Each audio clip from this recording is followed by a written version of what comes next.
Let's talk about that. If you're new around here, my name is Jeff. I walk over to the coffee shop every morning and I invite you to join me and talk about, unpack some of the things that are on my mind. A little background. One of the things that I do every morning is I host a show called Java with Jeff. It's about the mindsets that are necessary for growth.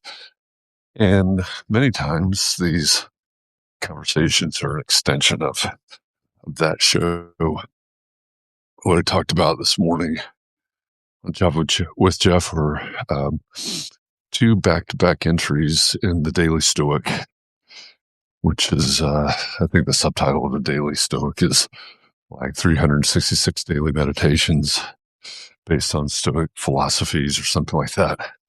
Anyway, it's a good daily guide. If you're interested in mindfulness and those types of topics, every day there's an entry. It's a quote from one of the Stoics, Epictetus, Seneca, Marcus Aurelius, others, and then a commentary below it. And as I was, I'll back up half a step. I was letting the dogs out this morning, and I let them out, looked out the back door, and the sun was just starting to peek up, the very beginning of the sunrise. And I realized that since I started doing this, morning, Scott, it still has stars. It's still dark.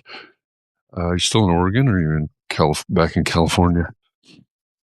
Since I started doing this walk with me segment, I'd lost part of my morning ritual. I used to get up and walk over to the coffee shop before I did Java with Jeff. And, that would allow me to have quiet time, have meditation time, see the sunrise, all of those things. And just changing the schedule has changed that. And it reminded me that the entry in the Daily Stoic yesterday was about morning rituals. And I posted that as a note here on Substack. You can go and read yesterday's entry. Just the quote, just the quote from the Stoic. So yesterday, the quote about morning rituals was from Epictetus. And it's, Epictetus is saying, every morning ask yourself these questions, and it goes through. It's an interesting quote. It's interesting questions, interesting commentary about it. But to me, what jumps out is the idea of intentionality. And, being intentional about how we start our day. I know Scott's heard me say this before, but I had a boss a long time ago that used to say, this is sort of his mantra. It was like, you get to decide how, when you get up in the morning. So how did he say it? He said, you get up in the morning, you go in the bathroom and look in the mirror. You get to decide how your day is going to go. The person in the mirror gets to decide how your day is going to go. It's about perspective, right? It's really what he was talking about. But, looking in the mirror and taking ownership, taking responsibility for how your day is going to go. And that stuck with me all these years. I mean, that must have been 20, 25 years ago, something like that,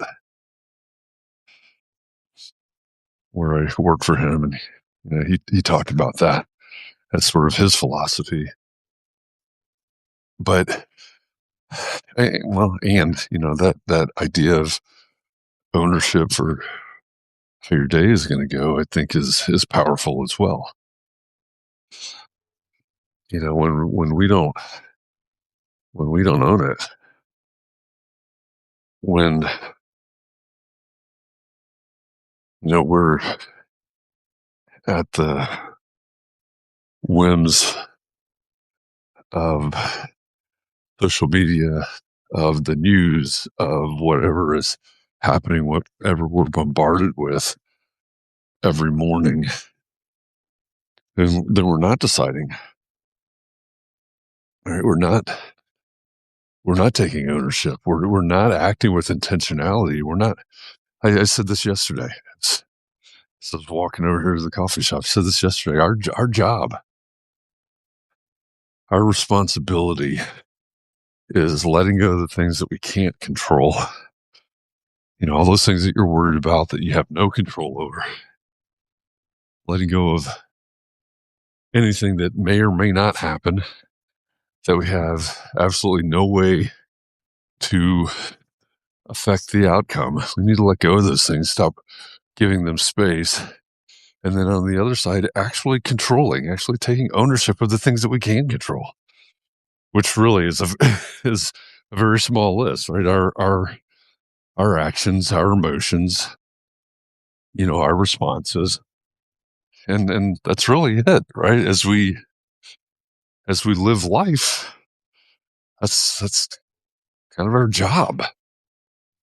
So, so it strikes me that when we get up in the morning, and I'm guilty of this, absolutely. Sometimes I get up, I've gotten into the bad habit. I don't do it all the time, but I've gotten into the bad habit sometimes of waking up, grabbing my phone, and scrolling. Oh my God, how unhealthy is that? That immediately puts me in the position of being affected by whatever nonsense, real or not, whatever dystopian things that are going on in the world, or whatever weird things that people, or even, it doesn't have to be negative, but it could be funny, AI videos. Oh, a pair of herons. I don't know if you can see them.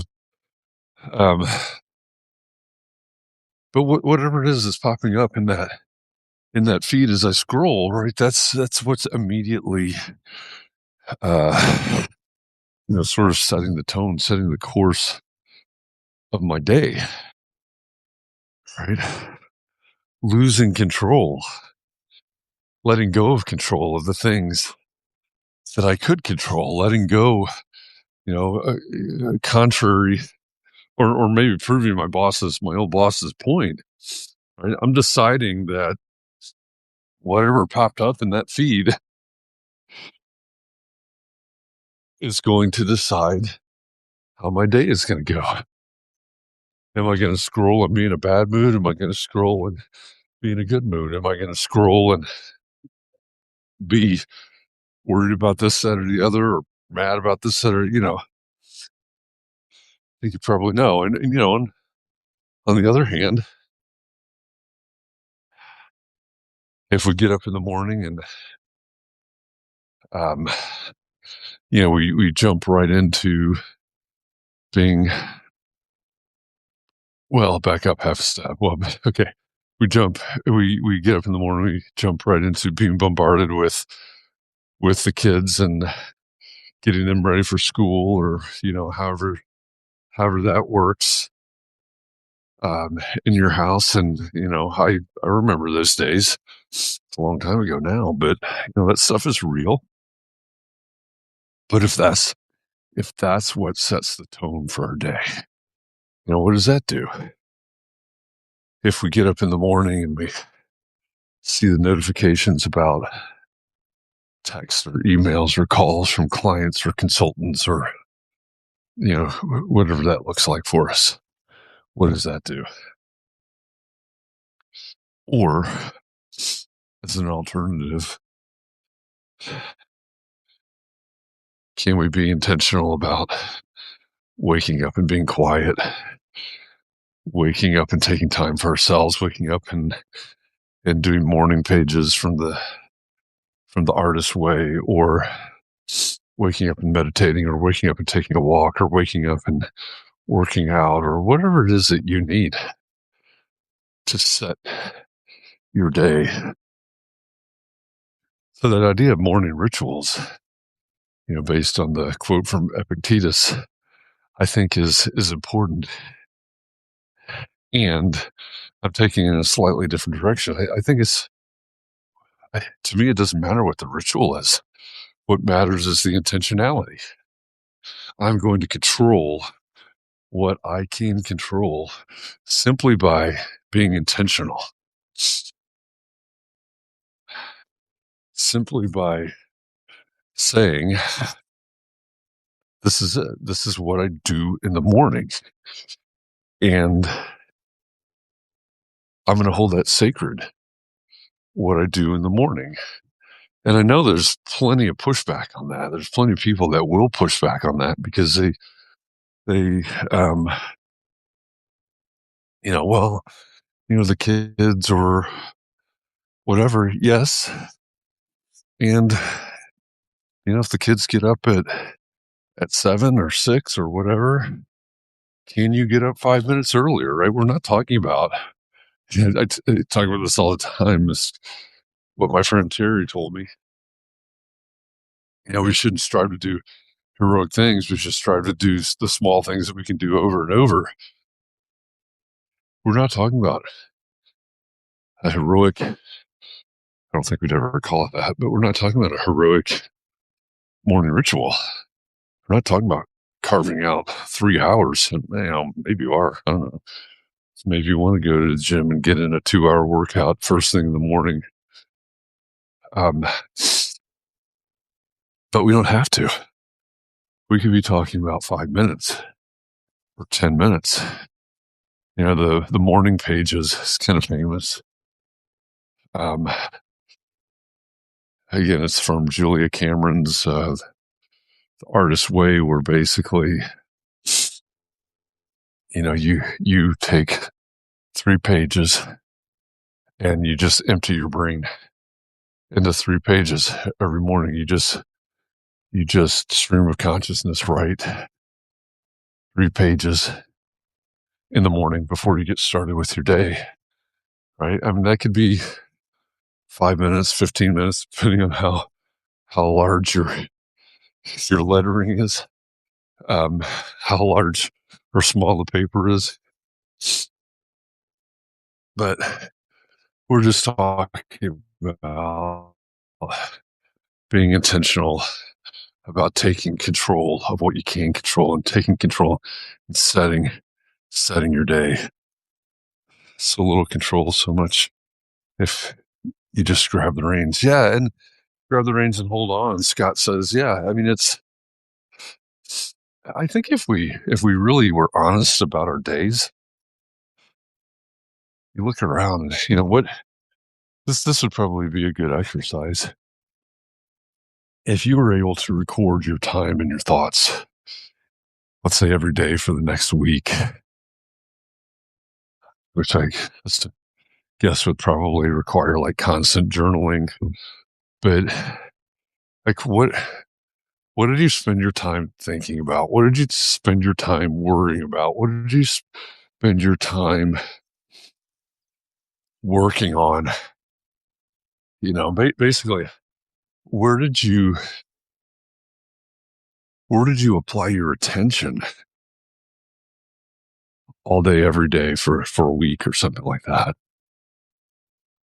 And if you did that, I don't actually know how that exercise works, but if you did that, I think it would illustrate how you are devoting resources to some things that you can't control.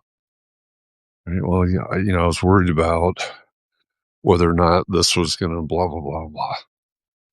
Right? Do you actually have control over that or not? I mean, I think that's actually sort of the definition of worry, right? Is that We spend time thinking about things we don't have control over, and we worry because we don't.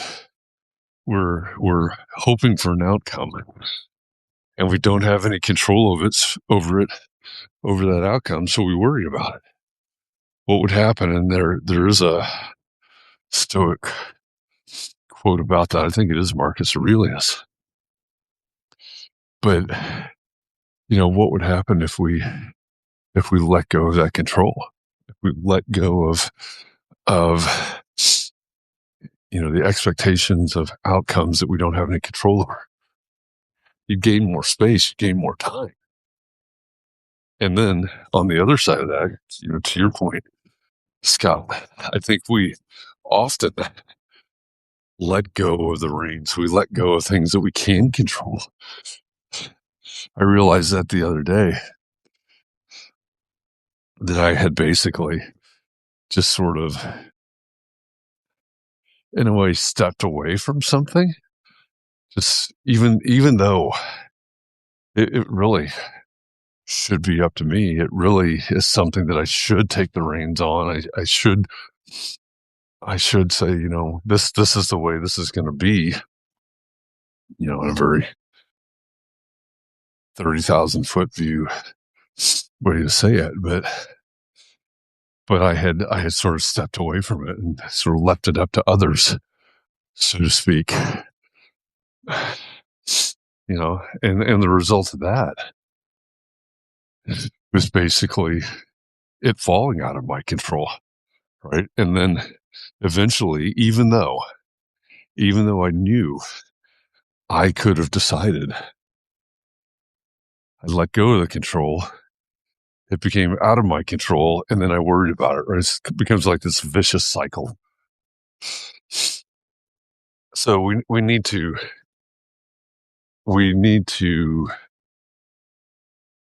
stay focused on these things and be intentional about these things. And the Daily Stoic, I was going to get to the today's Daily Stoic entry because I think it pairs well, and I'm sure it's by design. But today's post is about I forget the title of it now, but like basically reflecting on your day. It's about evening rituals, essentially. And again, I think morning rituals, evening rituals. The question is, are we being intentional about the way we start and finish our days? Because that has so much to do with the way our day is going to go. Being intentional about the way you close out and reflect on your day can have so much effect on the way that you sleep and the way you wake up in the next morning, right? So I think to me, that's big. Interesting. Sorry. I don't know if you can hear that.